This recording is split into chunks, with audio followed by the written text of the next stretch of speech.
All right, so get this. We're doing a deep dive on Mo Hayder's Birdman today. Okay. But, and here's the twist, our source is a review on Bukapi. And the reviewer, Faizan Fahim, actually read the sequel first. Oh, wow. The treatment before Birdman. Interesting. Talk about a unique perspective, huh? Yeah, that's really going to change how you see the first book, I would think. Exactly. It's like starting a puzzle, but you already know what the edges look like. Right. And speaking of perspective, the reviewer actually mentions that the treatment goes like way deeper into the dark stuff. Oh, interesting. Like rape and murder. Wow. And calls it more bizarre and detailed than Birdman.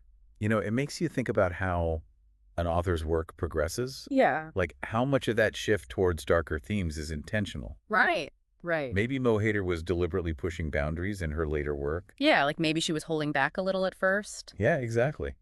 So what did our out-of-order reader think of Birdman itself? Yeah, I'm curious. Well, they lay out this super creepy premise, right? Okay. Girls are found dead, and get this, with birds in their stomachs. I know, and they've all been altered to look like the same person. Oh, that's disturbing. Yeah, it grabs your attention, doesn't it? Absolutely. Like it's this mix of familiar and totally strange that just hooks you. It reminds me of, oh gosh, what was that case Uh-huh. years ago where they found those bodies Yeah. all dressed in like wedding gowns or something. Oh, right. I remember that. It's like the killer's trying to create some kind of tableau. Some kind of twisted art project almost. Yeah, exactly. But those birds, though, you Right. know, they make me think, like, what's the symbolism there? Yeah, good Or are they a motif, you know? potential. What could they represent? I mean, in literature, birds often symbolize freedom, flight, things like that. Right. But in this context, it's like a perversion of that. Oh, yeah. The birds are trapped, consumed, Mm. so maybe it's more about captivity or even death. That's a really interesting take. Yeah, I think Hayder's definitely playing with our expectations here. Yeah, for sure. And, you know, before we go full symbolism detective, the reviewer brings up something that really stuck with me. Right. They actually ask this question, and it's a heavy one. All right. They ask, why is it considered more acceptable to seek consent from someone unconscious Okay. versus someone who's, you know, dead? I see where this is going. Yeah, it's related to how necrophilia is portrayed in the book. Right.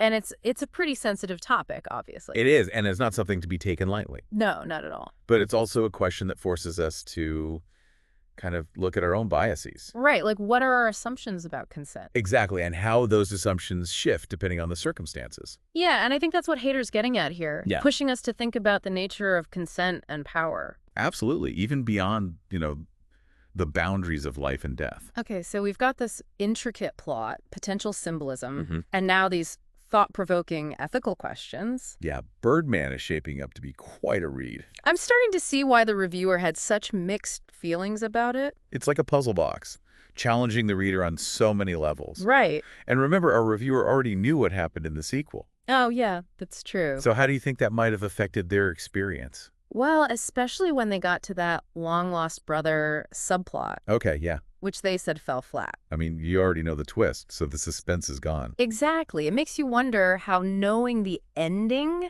changes how we experience a story. You Right, know? like are we more critical? Yeah, less forgiving, maybe. Perhaps. Or maybe we just focus on different things. Like what?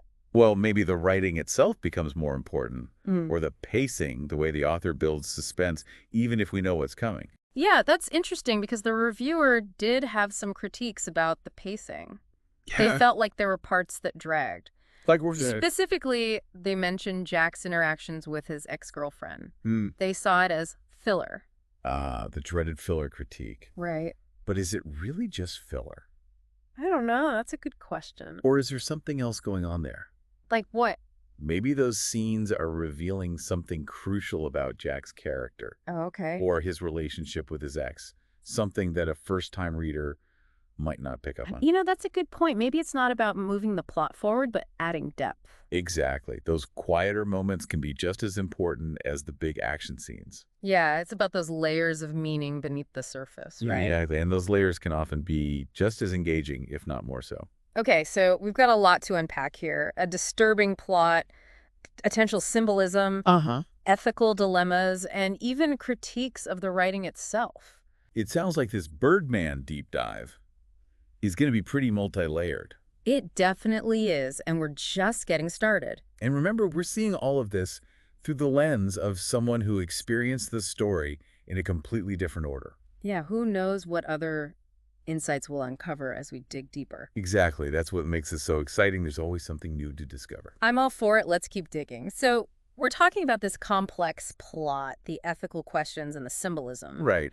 But the reviewer also mentioned that keeping track of all the characters and their nicknames Oh, yeah. is kind of tough. I can see that, yeah. It's like Hayder had this big cast of characters and gave them all these like quirky nicknames. Feels like she was trying to make it extra hard to follow. Right. You're reading along and trying to remember, wait, is Mac the same guy as Spider? Exactly. And who is Angel Face again? It's like you need a scorecard to keep up with everyone. It definitely takes you out of the story a bit. Yeah, for sure. It makes me think about how some authors are so good at handling large casts of characters. Oh, like who? Well, George R.R. Martin comes to mind. Okay, yeah, Game of Thrones. Right. He's got like 1 million characters, but you always know who they are and why they matter. It's like he gives each character their own little spotlight, even if it's just for a brief moment. Exactly. You get a sense of their personality, their motivations, even their flaws. Yeah, and you remember them, even if they're not like a main character. Right. They feel real, even the minor ones. So, how do you think Hayder could have handled this better? That's a good question. Like, how could she have made the characters more memorable? Well, maybe she could have streamlined some of the nicknames. Okay, fewer nicknames. Or given certain characters more distinct roles. Yeah, so they stand out more. Exactly. It's about finding that balance between having a rich, populated world and not overwhelming the reader with too many faces and names. Like pruning a garden, right? Oh, I like that. You need a variety of plants, but you have to trim back the excess growth. To let everything thrive. Exactly. And speaking of thriving, let's talk about the reviewer's overall impression of Birdman. Okay, what did they think? Well, they gave it 3.5 stars. Out of 5, which isn't bad considering, the dark subject matter. Right, and they even recommended it to readers who enjoy those gritty, disturbing stories. So, not for the faint of heart. Definitely not. It's like choosing your spice level at a restaurant. Okay, I like that analogy. Some people prefer mild, some like it hot, and some want to set their taste buds on fire. And Birdman is definitely on the spicy side. It seems that way, yeah. But, it's interesting to think about how the reviewer's experience might have been different. Because they read the treatment first. Right, they already knew how the story ended. Do you think that made them more critical of Birdman? It's hard to say, maybe. Or maybe it made them appreciate certain things more. Possibly, knowing where the story was headed. It's like watching a prequel after you've already seen the original movie. Oh, yeah. You're constantly looking for those little hints and foreshadowing moments. Exactly. It adds another layer to the experience. It really highlights how subjective reading can be. Right, how our own experiences shape how we interpret a story. And there's no right or wrong way to read a book as long as you're enjoying it. That's true. And speaking of enjoying books, there are tons of other books out there. Oh, yeah. Countless. Similar to Birdman, if you're into that kind of thing. Definitely. The crime fiction genre is full of dark and twisted stories. It's like a buffet for the mind. You can sample all sorts of different flavors. And that's what makes this deep dive so much fun. Right.